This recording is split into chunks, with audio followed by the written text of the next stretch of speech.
আসসালামু আলাইকুম রহমতুল্লাহি ওয়া বারাকাতুহু। আশা করি তোমরা সবাই ভালো আছো।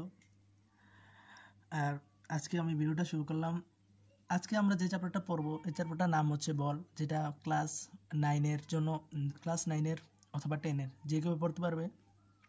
বেসিক টু ইনশাল্লাহ পড়াবো, সবাই মনোযোগী থাকবে। আর যে কথাটা বলতেছি, তোমরা যদি আমি বলি তোমরা যদি এই ক্লাসটা করো, তাহলে তোমরা আমি এটা বলতে পারবো যে তোমাদের থিওরিতে কোনো সমস্যা হবে না, অর্থাৎ তোমাদের থিওরি ইনশাআল্লাহ সব কভার হয়ে যাবে। আর থাম্বনেইলস দেখে অথবা তোমরা যে ইউটিউবের দেখে ভিতরে কিছু কন্টেন্টগুলো তোমরা দেখতে হবে, যে আমি কন্টেন্টগুলো কীভাবে গুছিয়েছি তোমরা দেখবা, ইনশাআল্লাহ তোমরা ফুল কভার হয়ে যাবে আশা করা যায়। আচ্ছা, তাহলে আসো আমরা শুরু করি অধ্যায়ের নাম বল। আচ্ছা, বল নামটা বলাতে বল বললে কিন্তু আমাদের মাথার ভিতরে অনেক কিছু ঘুরে। যেমন ফিজিক্সের যদি আমি বলি, এমনি যদি বাস্তবিকভাবে আমি রিয়েল যদি বলি, বল বলতে বোঝায় football, cricket ball, basketball, handball, অনেক কিছু। কিন্তু ভাইয়া আসলে বল মানে কি? What is the meaning of force, যেটা কি বলের ইংলিশ কিন্তু ফোর্স হবে। হ্যাঁ, বল মানে কি? আচ্ছা, আসলে ধরো তুমি একটা পাথরকে ধাক্কা দিলে, এই পাথরকে তুমি ধাক্কা দেওয়ার ফলে যে একটা কাজ হলো, অর্থাৎ যে একটা তুমি ধাক্কা যেটুকু সরলো, অর্থাৎ তুমি ধাক্কাটা যে দিলে, এই ধাক্কাটা হিসেবে তোমার বল। বুঝছো? তাই বল বলতে আমরা কী বুঝছি? আমরা আশা করি তোমরা বুঝছো। বল বলতে বোঝায় যে তুমি কোনো কিছু ফোর্স করা, ইংলিশে যেটাকে বলে ফোর্স করা। ওকে, এবার আমাদের বই কিন্তু বল অনেক প্রকারে বলছে, তাহলে তুমি বলের সংজ্ঞা হিসেবে কী দিতে পারো? অর্থাৎ বল বলতে তুমি তাকে ফোর্স করলে। বুঝছো? এবার বল কিন্তু অনেক প্রকার আছে। তুমি যদি তোমার বইয়ের ভিতরে যাও, তাহলে তোমার বইয়ের ভিতরে দেখো যে কয়েকটা ধরন আমার দেওয়া আছে। এর মধ্যে আমি কয়েকটা ধরন আমি বলতেছি। মহাকর্ষ বল আছে, তড়িৎচুম্বক বল আছে, দুর্বল নিউক্লিয় বল আছে এবং সবল নিউক্লিয় বল আছে। তাহলে আমি লিখতে পারি যে বল বা কয় প্রকার। বল হচ্ছে বল কয় প্রকার এটা জানি না, বল আমরা কীভাবে শ্রেণীভুক্ত করলাম? 4 ভাবে আমরা শ্রেণীভুক্ত করলাম। এই 4 ভাবে হচ্ছে দেখো, একটা হচ্ছে আমার দুর্বল নিউক্লিয় বল, অথবা তুমি যে আমি প্রথম থেকে শুরু করি, মহাকর্ষ বল। বল কিন্তু অনেক ধরনের হয়, কিন্তু আমার বইয়ে যে এগুলো ইম্পর্টেন্ট আছে এই জন্য বলতেছি। মহাকর্ষ বল, দুর্বল তড়িৎচুম্বক বল, তড়িৎচুম্বক বল, এবং আরও 2টা আছে, দুর্বল নিউক্লিয় বল, সবল নিউক্লিয় বল। তাহলে আমি কি বলতে পারি? কি মহাকর্ষ বল, অভিকর্ষ বল, তাহলে মহাকর্ষ বল, তড়িৎচুম্বক বল, দুর্বল নিউক্লিয় বল, এবং last but the not the least, সবল নিউক্লিয় বল। সবল নিউক্লিয় বল। এবার তাহলে সবল নিউক্লিয় বল ভাই, এটি মানে কি ভাই? এগুলো মানে কি? সবল নিউক্লিয় বল, মহাকর্ষ বল, দুর্বল নিউক্লিয় বল, তড়িৎচুম্বক বল মানে কি? তো মনে হবে এগুলোর মধ্যে তুমি কয়েকটা এমসিকিউর জন্য, এগুলো এমসিকিউতে বেশি আছে, আর সিকিউতে খ নাম্বার আছে, যে এটা শুধুমাত্র একটু পড়লে আসবে। আমি শুধু তোমাকে এগুলো হিন্টস, যে এমসিকিউ যেটা আসবেই, না আসলেই নয়, শুধু সেটাই আমি তোমাকে এখন বলবো। যেমন দুর্বল নিউক্লিয় বলের জন্য আমি দুর্বল নিউক্লিয় বল থেকে শুরু করতেছি।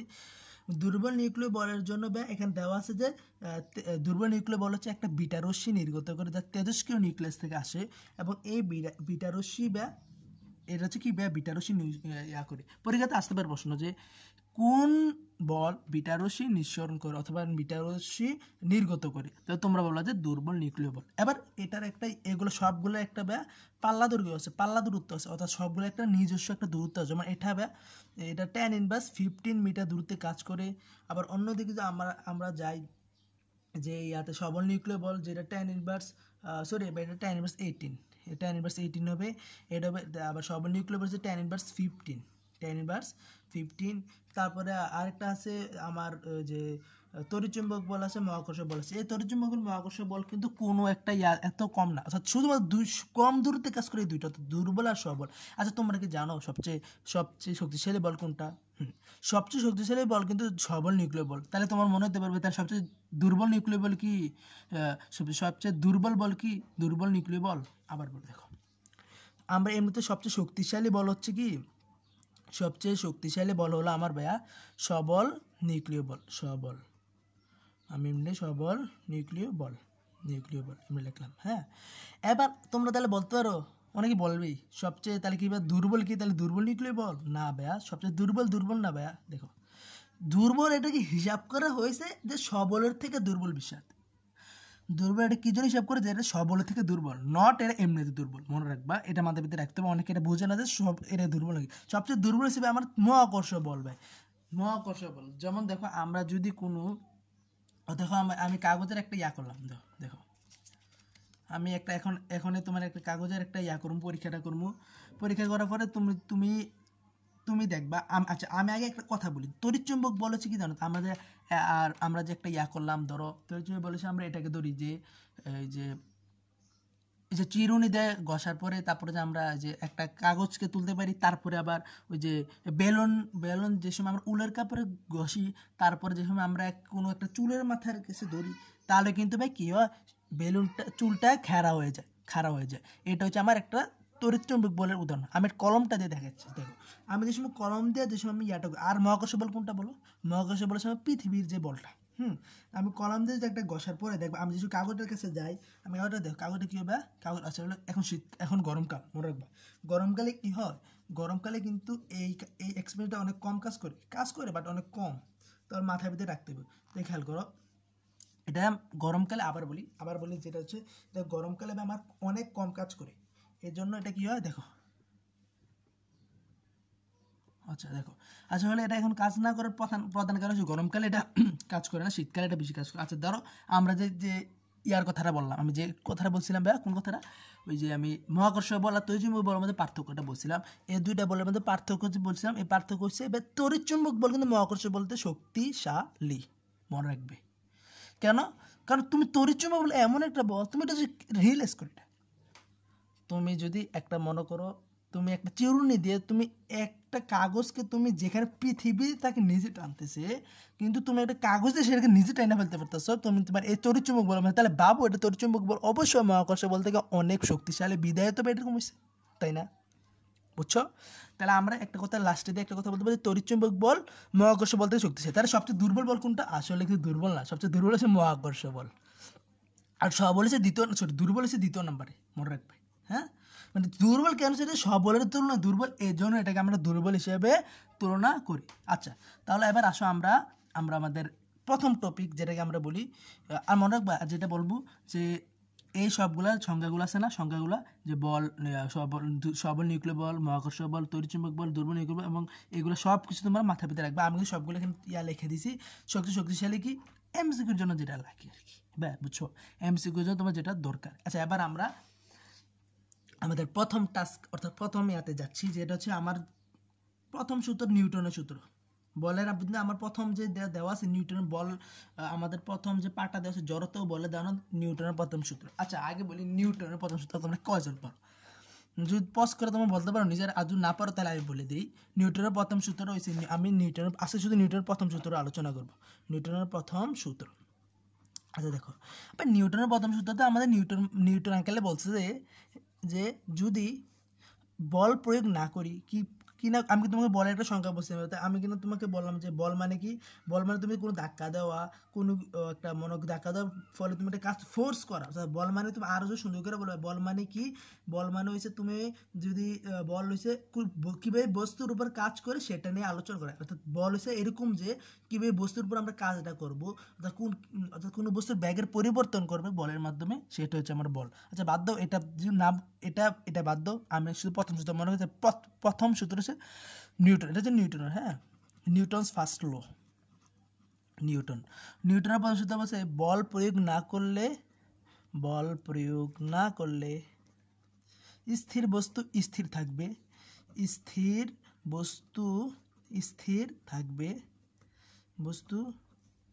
স্থির থাকবে।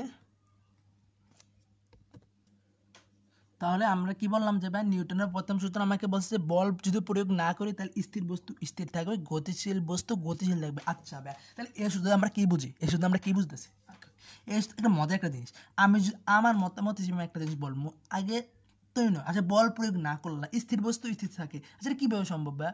এটা তো অসম্ভব। তাই নিউটন কীভাবে সূত্র ভুল লাগছে তোমাদের মনে হইতে পারবে, স্থির বস্তু স্থির, আচ্ছা বুঝলাম ভাই স্থির বস্তু স্থির থাকে, ধরো এটা স্থির আছে, স্থির থাকবে যদি আমি বল প্রয়োগ না করি, বাট দেখ কোনো গতিশীল বস্তু কীভাবে এটা গতিশীল থাকবে, যেখানে আমরা জানি যে গতিশীল বস্তু এক সময় গিয়ে আমরা থেমে যাবে। যেমন তুমি যেটা দেখো যে ইয়ার ক্ষেত্রে দেখো, যেমন তুমি গাড়ির ক্ষেত্রে দেখো, গাড়ি গতিশীল আছে, এটাকে আমরা স্থির করতে পারি, তাই না ভাইয়া? বাট তাহলে নিউটনকে আমার সূত্রে ভুল বললো বলতে মনে তোমাদের হতে পারে, না ভাই নিউটন কোনো সূত্র ভুল বলেনি।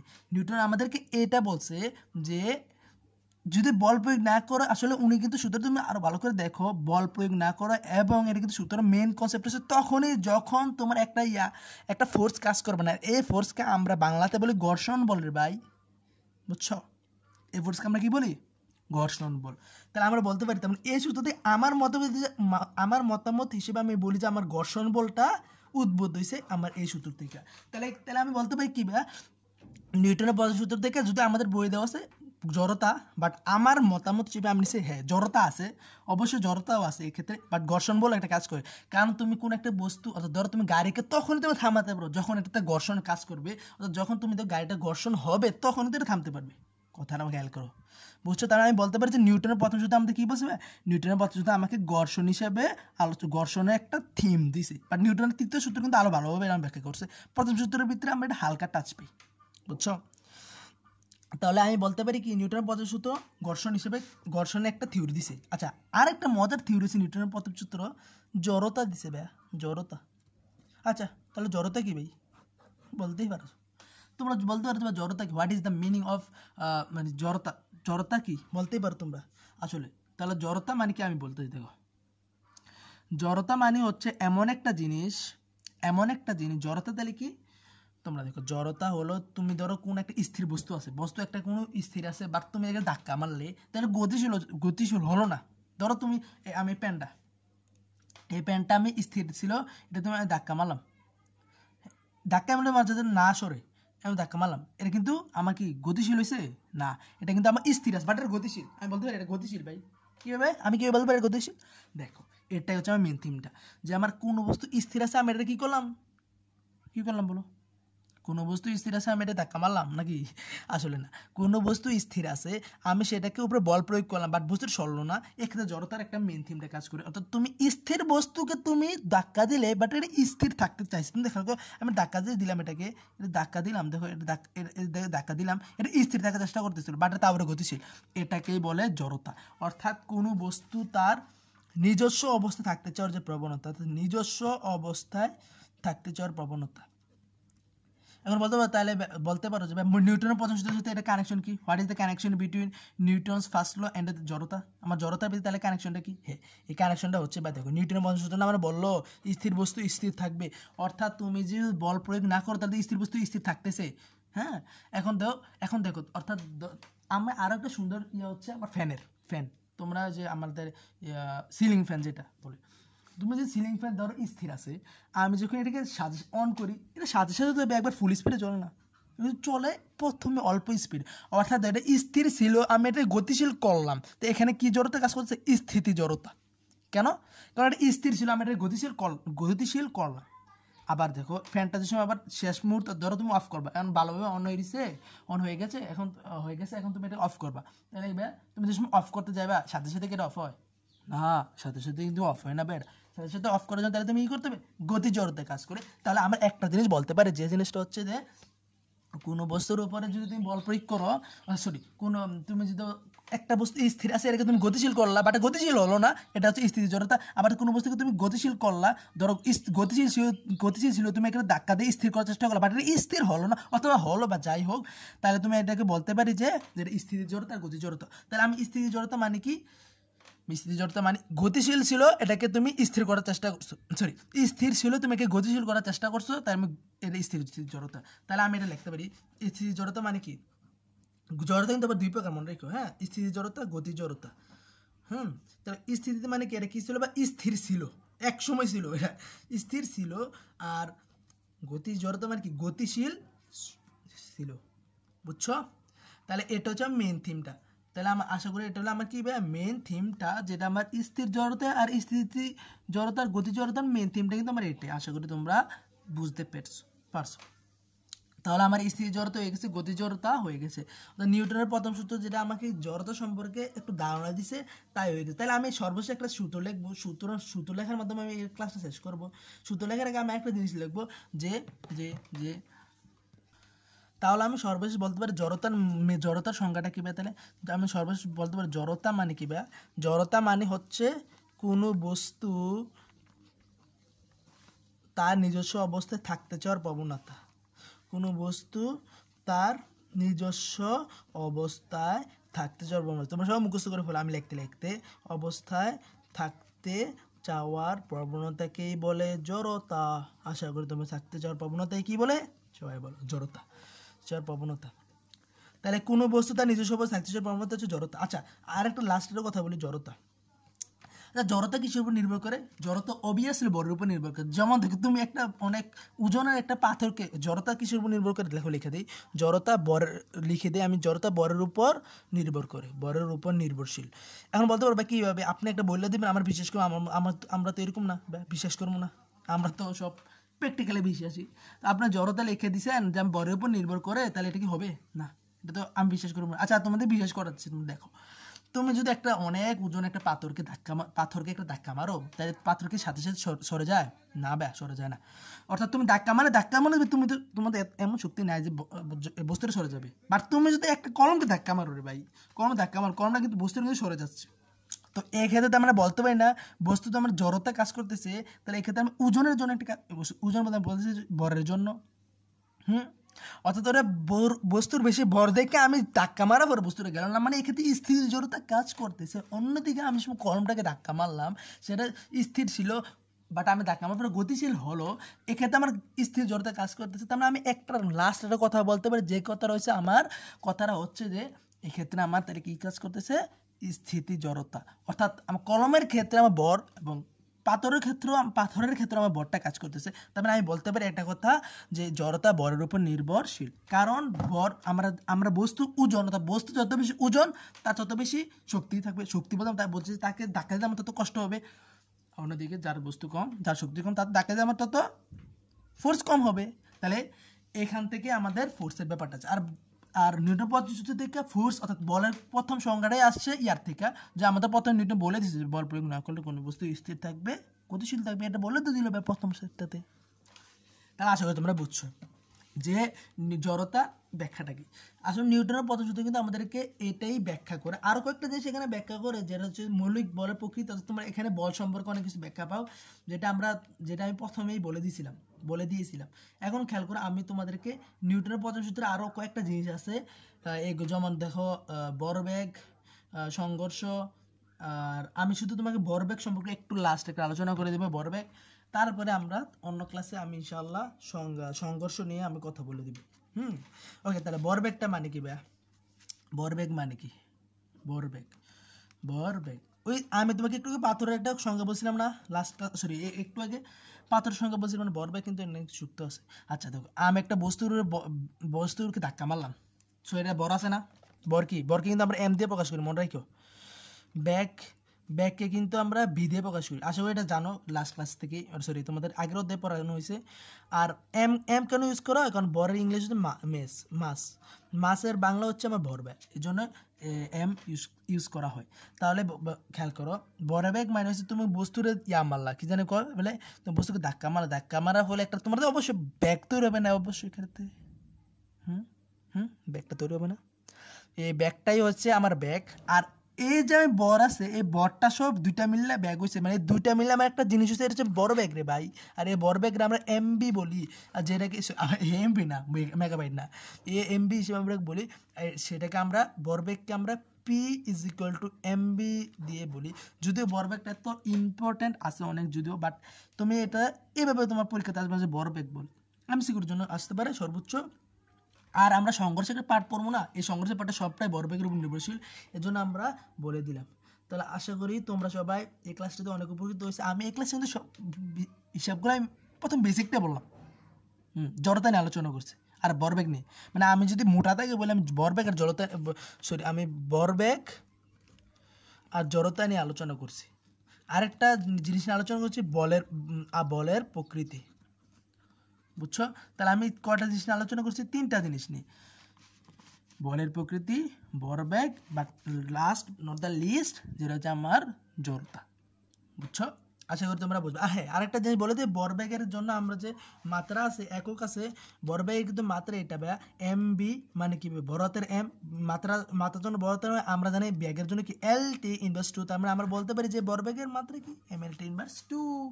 এবার আরেকটা কথা, আরেকটা হচ্ছে ভরবেগের একক কি ব্যয় দেখো, এম মানে কি কেজি, বি মানে কি এম এস ইনভার্স টু।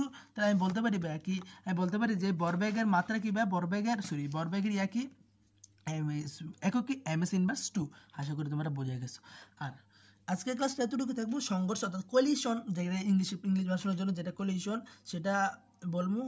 ওকে, যেমন ভরবেগের পরিবর্তন সম্পর্কে আমি কালকেই আলোচনা করবো, অর্থাৎ তারপরে ক্লাসে আমি যে দিব এটাতে আলোচনা করবো। আশা করি তোমরা অনেক উপকৃত হয়েছো ইনশাআল্লাহ। অবশ্যই পাশে থাকবে আর subscribe this channel for new video. আর অবশ্যই আমি বলি ইনশাআল্লাহ তোমরা লস হবে না, তোমরা এই ভিডিও দেখে অবশ্যই তোমরা, আমি বলতে পারবো 100% যদি তোমরা বল চ্যাপ্টার নিয়ে ইনশাআল্লাহ কোনো কিছু ফেস করতে পারবে না। আমি অবশ্যই টাইপ ভিত্তিক অঙ্ক করে দিব। তো আমি প্রথমে তো থিওরি পড়াচ্ছি এখন, আশা করি তোমরা সবাই বুঝছো। ক্লাসটা যদি একটু বোরিংও হয়, বাট ক্লাসটার ভিতরে অনেক কন্টেন্ট দেওয়া আছে যেটা তোমরা মানে তোমরা যদি একটু নিতে পারো তাহলে অনেক কিছু নিতে পারবে ইনশাআল্লাহ। এমনভাবে তোমাকে পড়া দিচ্ছি। তাহলে আশা করি আজকে ভালো থাকবে সবাই তোমরা। আজকের জন্য আল্লাহ হাফেজ। আসসালামু আলাইকুম রহমতুল্লাহ বারাকাতুহু।